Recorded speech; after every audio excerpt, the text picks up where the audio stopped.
রাগ ভাবলেই কেমন একটা অদ্ভুত অনুভূতি হয়, তাই না? এটা আসলে আমাদের সবার জীবনেরই একটা অংশ। কিন্তু সমস্যাটা হয় তখনই যখন এই রাগটা আমাদের নিয়ন্ত্রণের বাইরে চলে যায়, আর তার পরিণতি কিন্তু বেশ মারাত্মক হতে পারে। তো চলুন আজকের এই আলোচনায় আমরা আমাদের সোর্স মেটেরিয়ালের ওপর ভিত্তি করে রাগটাকে একটু ভালো করে বুঝি আর একে সামলানোর কিছু বাস্তবসম্মত উপায় খুঁজে বের করি। মার্ক টুয়েন একবার বলেছিলেন যে রাগ হলো একটা অ্যাসিড, মানে ব্যাপারটা অনেকটা এরকম যে এই অ্যাসিডটা যার উপর ঢালা হচ্ছে তার তো ক্ষতি হচ্ছেই, কিন্তু তার চেয়েও বেশি ক্ষতি হচ্ছে সেই পাত্রটার যেখানে অ্যাসিডটা রাখা আছে। তার মানে অনিয়ন্ত্রিত রাগ আসলে অন্যের যতটা ক্ষতি করে তার চেয়ে অনেক বেশি ক্ষতি করে সেই মানুষটার যিনি রাগটাকে নিজের ভেতরে পুষে রাখেন। তো আজকে আমরা কিভাবে এগোব? দেখুন, প্রথমে আমরা বোঝার চেষ্টা করব যে রাগের অনুভূতিটা ভেতর থেকে ঠিক কেমন। তারপর আমরা দেখব এর কিছু মারাত্মক আকর্ষণের দিক আর তার আড়ালের ক্ষতিগুলো। আর একদম শেষে আমরা জানব রাগ সামলানোর জন্য তাৎক্ষণিক এবং দীর্ঘমেয়াদী কিছু কৌশল। চলুন তাহলে শুরু করা যাক। আচ্ছা, রাগকে কন্ট্রোল করার আগে আমাদের তো আগে বুঝতে হবে, তাই না, যে ঠিক কী হয় যখন কেউ রেগে যায়?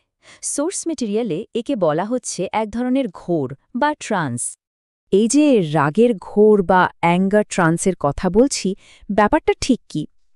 ভেবে দেখুন তো, যখন কেউ প্রচণ্ড রেগে যায় তখন তার পুরো ফোকাসটা শুধু রাগের কারণটার ওপরই আটকে যায়। চারপাশের আর কিছুই যেন চোখে পড়ে না। এর ফল কি হতে পারে বা কে কি ভাবছে, এই সব চিন্তা তখন মাথা থেকে একেবারে উধাও হয়ে যায়। এখন একটা প্রশ্ন আসতেই পারে, তাই না, যে রাগ যদি এতই খারাপ হয় তাহলে মানুষ কেন বারবার রেগে যায়? এর কারণটা কিন্তু বেশ ইন্টারেস্টিং। আসলে রাগের মধ্যে এক ধরনের মারাত্মক আকর্ষণ আছে, যা থেকে বেরিয়ে আসাটা বেশ কঠিন। একদিকে দেখুন, রাগ কিন্তু একটা অদ্ভুত শক্তি দেয়, একটা ক্ষমতার অনুভূতি দেয়। মনে হয় যেন আমিই ঠিক, সবকিছু খুব পরিষ্কার আর নিশ্চিত মনে হতে থাকে। কিন্তু এই ভালো লাগার অনুভূতির আড়ালে যে কি মারাত্মক ক্ষতি লুকিয়ে আছে সেটা ভাবলে অবাক হতে হয়। এটা আমাদের হার্টের ক্ষতি করে, সুন্দর সম্পর্কগুলো নষ্ট করে দেয়, আর আমাদের দিয়ে এমন সব ভুল সিদ্ধান্ত করায় যা নিয়ে পরে আফসোস করতে হয়। এই তথ্যটা শুনলে হয়তো অনেকেই চমকে উঠবেন। গবেষণা বলছে, যারা প্রায়ই রেগে যান বা যাদের মধ্যে প্রচণ্ড রাগ কাজ করে, তাদের হৃদরোগে অকালে মারা যাওয়ার ঝুঁকি ধূমপানের চেয়েও বেশি হতে পারে। ভাবা যায়? তার মানে এর শারীরিক প্রভাবটা মোটেও হালকাভাবে নেওয়ার মতো নয়।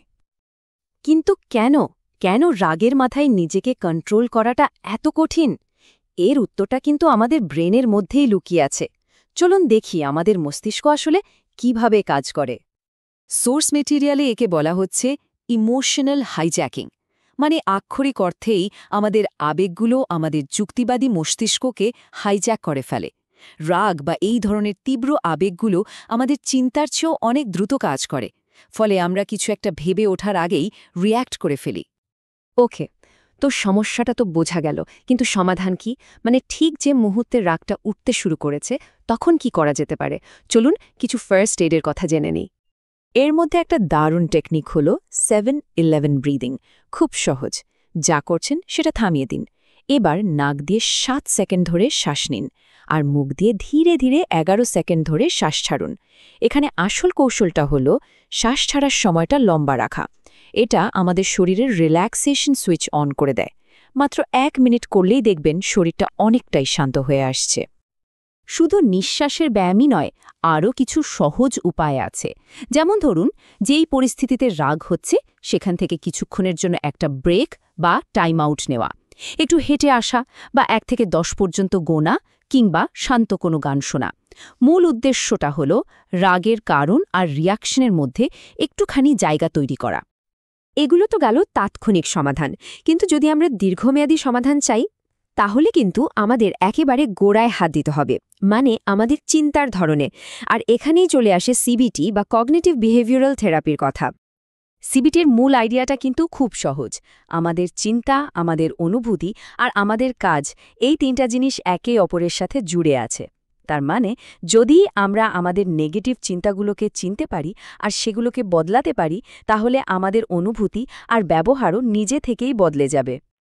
রাগের পেছনে একটা বড় কারণ হল এক ধরনের বিশেষ চিন্তা, যাকে আমাদের সোর্সে বলা হচ্ছে স্বৈরাচারী চিন্তা বা অ্যাবসোলুটিস্ট থিঙ্কিং। ব্যাপারটা কি, চলুন একটু ভেঙে দেখি। খেয়াল করে দেখবেন যখন কেউ খুব রেগে যায় তাদের কথায় সব সময়, কখনোই না, পুরোপুরি এই ধরনের শব্দগুলো খুব বেশি আসে। মানে হয় সব ভালো, না হয় সব খারাপ, মাঝখানে কিছু নেই। কিন্তু বাস্তবসম্মত চিন্তাটা ঠিক এর উল্টো। সেখানে কখনো কখনো বা হতে পারে বা সম্ভবতর মতো শব্দগুলো ব্যবহার করা হয়, যা পরিস্থিতিকে আরও নমনীয়ভাবে দেখতে সাহায্য করে। আমাদের সোর্স ম্যাটেরিয়ালে একটা খুব পাওয়ারফুল মানসিক কৌশলের কথা বলা হয়েছে। সেটা হলো নিজের রাগকে আমার রাগ না ভেবে যদি ভাবা যায় এই রাগ, তাহলেই কিন্তু পুরো দৃষ্টিভঙ্গিটা পাল্টে যায়। তখন রাগটাকে নিজের অংশ না ভেবে একটা বাইরের শক্তি মনে হয়, যার বিরুদ্ধে লড়াই করা যায়, যাকে নিয়ন্ত্রণ করা যায়। তো আমরা আলোচনার প্রায় শেষ দিকে চলে এসেছি। এতক্ষণ ধরে যা যা জানলাম, চলুন সেগুলোকে একসাথে করে দেখি যে রাগের সাথে আমাদের সম্পর্কটাকে কিভাবে নতুন করে সাজানো যায়। তাহলে আজকের আলোচনা থেকে আমরা কি কি শিখলাম? প্রথমত, রাগ আসলে একটা সিগন্যাল যা আমাদের জানায় যে হয়তো কোনো একটা প্রয়োজন পূরণ হচ্ছে না। দ্বিতীয়ত, আমরা কিন্তু রাগ নই, রাগ আমাদের থেকে আলাদা একটা অনুভূতি। তৃতীয়ত, এই অনুভূতি আর চিন্তা দুটোকেই ম্যানেজ করার টুলস কিন্তু আমাদের হাতেই আছে। আর সবশেষে, ক্ষমা হলো রাগটাকে মন থেকে ছেড়ে দেওয়ার একটা খুব শক্তিশালী উপায়। অ্যারিস্টটলের একটা অসাধারণ কথা আছে এই বিষয়ে। উনি বলেছেন, যে কেউ রাগ করতে পারে, এটা খুব সহজ, কিন্তু সঠিক মানুষের ওপর, সঠিক পরিমাণে, সঠিক সময়ে আর সঠিক কারণে রাগ করাটা মোটেও সহজ কাজ নয়। মানে আসল লক্ষ্যটা রাগ চেপে রাখা নয়, বরং রাগটাকে সঠিকভাবে ব্যবহার করতে শেখা, এটাই আসল মাস্টারি। তাহলে শেষ করার আগে একটা প্রশ্ন, রাগ যখন আসে তখন তো এটা একটা মেসেজ নিয়ে আসে, তাই না? এখন সেই মেসেজটা আমরা কিভাবে শুনব আর সেটা নিয়ে কি করব, সেই সিদ্ধান্তটাই কিন্তু আসল। এই বার্তাটাকে বোঝা আর তারপর সঠিক পদক্ষেপ নেওয়াটাই হলো রাগকে আয়ত্তে আনার সবচেয়ে গুরুত্বপূর্ণ ধাপ,